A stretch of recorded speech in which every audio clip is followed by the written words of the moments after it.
Votre regard sur la jeunesse sénégalaise en particulier, son engagement en politique. La jeunesse sénégalaise aujourd'hui, elle me fait vraiment pitié, de la peine. Ouais. De la peine. Le cas de le dire. Sincèrement, moi je ne peux pas imaginer de voir des Sénégalais qui prennent la mer, qui acceptent de se suicider parce qu'ils ont espoir qu'ils vont arriver de l'autre côté. Et qu'est-ce qu'ils vont aller faire de l'autre côté? Ce qu'ils refusent peut-être de faire ici. Des vendanges. Ils vont aller sur les champs, les vignobles de l'Espagne et tout ça, ou de l'Italie et tout.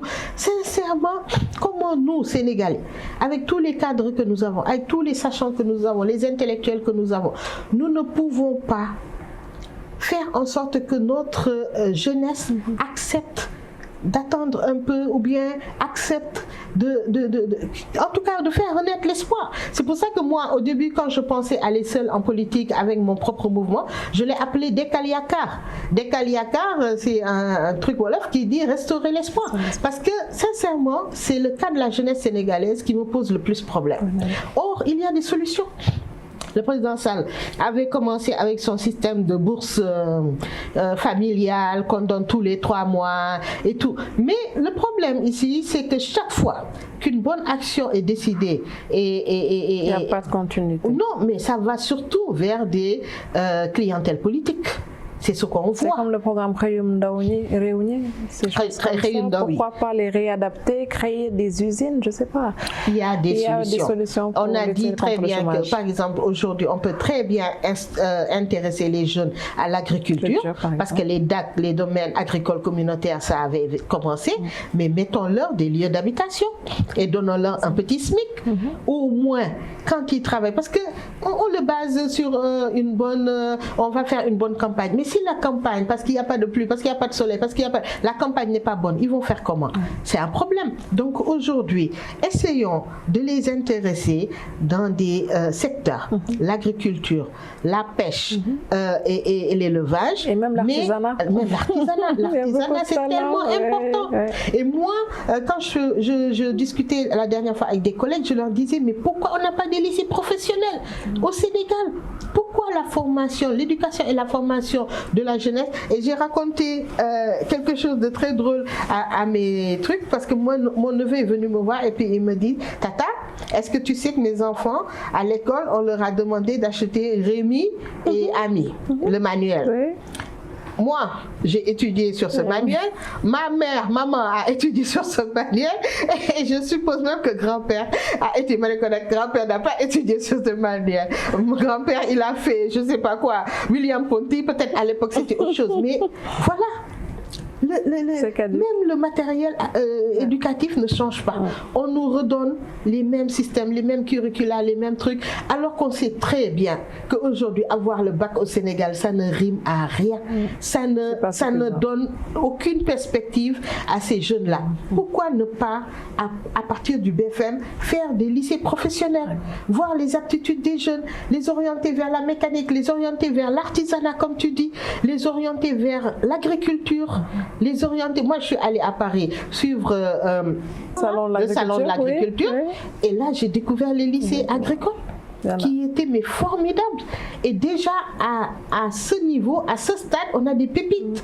On a même des jeunes. Technologie, innovation, ils sont beaucoup smart là-dessus. On les voit. Aujourd'hui, tout le monde le voit. On a l'intelligence artificielle qui aide. On a les smart, comme les imprimantes qui sont là. On a tellement de supports. Parce qu'encore une fois, ce ne sont pas les supports qui vont faire le développement. C'est dans la tête, mais il faut mettre quelque chose dans la tête et après pouvoir utiliser les supports. Et c'est ça l'innovation, c'est ça l'avancement, c'est ça le développement. Nous, on dirait qu'on refuse ce développement. Mais oui, on refuse absolument parce qu'on continue. Amène nos enfants à l'école, primaire, jardin, primaire, secondaire, aller jusqu'au bac et là on dit, ah, maintenant comment les orienter? L'université, laisse tomber, c'est bondé. Les écoles professionnelles, après, ces jeunes sortent avec... Mais voyons, quand on vous dit que ceux qui prennent les pirogues pour partir, il y en a qui ont bac plus 6, bac plus 7. Mais comment on peut vivre dans un pays comme ça et chaque année, la classe politique revient, leur tient encore le même discours, ne leur tient pas un discours de vérité, n'essaie pas de porter des réformes qu'il faut pour que ça change et que ces jeunes puissent aller de l'avant. Donc aujourd'hui, sincèrement, les jeunes, on les utilise en politique comme de la clientèle. On a vu ce qui s'est passé. Il y en a beaucoup qui se sont fait tuer, il y en a beaucoup qui se sont fait emprisonner. Aujourd'hui, ce sont ces mêmes, ne voyant pas les promesses qu'on leur avait faites, ne voyant pas l'avenir rose devant eux, ils se sont dit, bon, maintenant, ça suffit. On s'est fait tuer, on s'est fait battre, on s'est fait truc. Maintenant, on va essayer de partir. Ou on part vers les États-Unis par la voie de Nicaragua, ou on part vers l'Europe par la voie de la mer, ou alors on prend le désert. Ça n'est pas productif. Tout ça, ils vont vers leur perte, alors qu'on en a besoin ici. Quel conseil leur donnerez-vous? Non, on a besoin des jeunes ici. Quand vous allez dans ma zone là-bas au Fouta, tous les enfants, tous les jeunes sont partis. Ils sont tous partis. Mais aujourd'hui, même si on implante des usines, des entreprises, des sociétés, mais qui va travailler? Tous les jeunes vaillants sont partis. Ils ont pris la voie de Nicaragua, passé par la Mauritanie. Ils sont partis parce qu'à un moment donné, c'était comme ouvert et il y avait de la facilité. Ils se sont tous engouffrés. Voilà, ils sont partis. Et le seul qui reste, ce sont ceux-là à qui on avait donné des Jakarta, par-ci, des trucs, dans le système de Réugoné. Vous dites un grand programme national Réugoné et vous donnez des Jakarta. Ça, c'est des métiers. Ça, c'est du job. Autre chose, ceux qui sont là, ce qu'il faut leur dire, c'est qu'il y a des solutions. Et les solutions, moi, je les situerai à 2 niveaux. Premier niveau, bien sûr, il faut de l'argent pour travailler. Et ce que je conseillerais, moi, au niveau de nos institutions, de nos pouvoirs publics, c'est d'essayer de laisser les impôts locaux au niveau des localités. Je sais que ce système, et je l'avais dit déjà, de guichet unique, de tout remonter vers le trésor public, c'est quelque chose peut-être qui rapporte à l'État central, mais qui ne rapporte rien à nos collectivités locales. Or, si on veut être cohérent avec nous, il faut que les collectivités locales travaillent, parce qu'elles ont la charge de signer notre cadre de vie. Elles ont en charge de nous mettre des bonnes écoles. Elles ont en charge de nous donner des centres de santé. Elles ont en charge de s'occuper des populations. Et bien sûr, elles ont en charge d'accompagner des petites entreprises qui, si tout ça s'est réglé, vont pouvoir s'installer dans les collectivités locales. Et si ces petites entreprises, que ce soit des PMI, PME, s'installent dans nos collectivités, les jeunes vont rester et vont pouvoir travailler. Parce que les jeunes, qu'est-ce qu'ils vont aller chercher à l'étranger? Ils vont chercher un peu d'argent, un peu de revenus. Mais s'ils trouvent ces revenus chez eux, près de leurs parents, près de leurs frères et sœurs, mais ils ne vont plus partir. Ça, c'est une réflexion à mener, qui fait que je sais que quand même nous avons des fiscalistes à la tête de ce pays. Ils ne voudront jamais entendre ça, mais je crois que c'est une discussion que nous devons mener tous ensemble et réfléchir à notre avenir et voir. Pourquoi je dis ça? Parce que j'ai espoir que le pétrole et le gaz qui sont maintenant produits au Sénégal vont pouvoir payer nos dettes.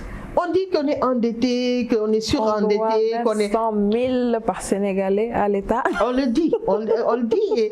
Et bon, moi ça ne m'aime pas et ça ne me, ce n'est même pas quelque chose qui me surprend, parce que je sais que au Sénégal, ce n'est pas la première fois qu'on masque notre réel déficit. Et je ne sais même pas pourquoi ça les surprend. On en fait débat. Non, pourquoi? Voilà, on en fait débat. Et pourquoi ça les surprend eux? Parce que quand même, c'est des fiscalistes. C'est des receveurs. Je pense qu'ils le savaient, mais peut-être la somme annoncée quand même était plus que... Écoutez, madame, je vous dis que ce pays-là, moi, depuis que je travaille dans ce milieu et que je me renseigne un peu, que je fais des reportages, quelques recherches et tout, je sais qu'on n'a jamais annoncé le vrai déficit de ce pays. Et il n'y a aucun pays qui le fait. La France ne le fait pas. Les autres pays ne le font pas. Peut-être eux là-bas, ils en font des débats parce qu'ils ont leur planche à billets. Après avoir constaté, ils peuvent produire ce dont ils ont besoin pour se remettre à flot. Mais nous empruntons. Quel intérêt nous avons à aller dire aux gens, nous sommes plus mal que malades? Ça n'a pas de sens. je veux dire, tenir le langage de vérité à ces gens-là, qu'est-ce que ça peut nous rapporter? Rien du tout. La preuve, on nous déclasse dans les agences de notation. Mais bref, ça c'est pas mon propos aujourd'hui. Mon propos aujourd'hui, c'est sincèrement, est-ce qu'on peut mener tous ensemble une réflexion pour trouver des solutions? Parce que des solutions, je crois que si on met les gens qu'il faut, à la place qu'il faut, les gens peuvent nous trouver des solutions. Et il n'y a pas que nous autres, les Sénégalais qui sommes ici dans ce pays. Il y a aussi les Sénégalais de la diaspora qui sont dans des institutions, de grandes institutions financières et qui ont des solutions pour régler les problèmes de finances, faire revenir des ressources ici au Sénégal. Il y a ces Sénégalais-là qui nous regardent et qui veulent qu'on les implique. Ils veulent s'investir, qu'on leur laisse une petite porte ouverte pour qu'ils puissent amener leurs idées, leurs trucs. Ça, c'est très important. La réflexion, elle ne doit pas se mener juste entre l'avenue Roume et Roosevelt. Non, non, non, non, non. Ouvrons un peu le débat. Laissons les gens qui veulent parler, parler. Et surtout, ceux qui ont des bonnes idées, apporter des idées. Ça, c'est une chose. L'autre chose, c'est qu'il faut faire, c'est aussi faire en sorte que les jeunes s'approprient ce programme-là, s'approprient ce programme de développement du Sénégal, parce que c'est eux l'avenir du Sénégal. Ça n'est plus le problème des gens là qui veulent revenir, on les chasse par la porte, ils veulent revenir par la fenêtre. Ça n'est plus leur problème. Ils ont montré de quoi ils étaient capables pendant au moins 12, 13, 14 ans. Aujourd'hui, donnons la parole à des jeunes qui eux aussi ont leur façon de voir. Moi, quand j'ai dit ça l'autre jour, quand ils ont fait les assises de la justice, je pensais qu'ils allaient tout de suite enchaîner avec les assises de la jeunesse, ou bien des assises de l'économie solidaire et sociale, quelque chose comme ça, où on allait laisser les gens venir parler, expliquer leur savoir-faire, dire en quoi ils pensent qu'ils peuvent être utiles et surtout apporter des perspectives d'avenir. Mais jusqu'à présent, ça commence quand même à faire long, 6 mois, 7 mois, on attend. On n'a pas la déclaration de politique générale, on a des actes posés, mais encore une fois, parce que nous, en communication, on traduit, je veux dire, on constate les actes posés, même si les gens n'ont pas parlé, c'est quand même quelque chose de parlant. On a ces actes posés qui ne sont pas donc assez rassurants.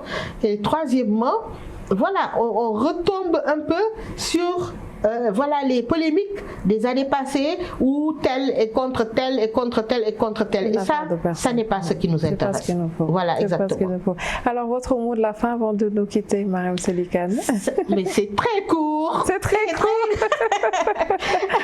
Alors, le mot en tout cas, déjà, merci beaucoup de m'avoir permis de me prononcer, de parler, parce que ce que je dis, c'est qu'aujourd'hui, une de mes fiertés, c'est de voir que la télévision s'est démocratisée.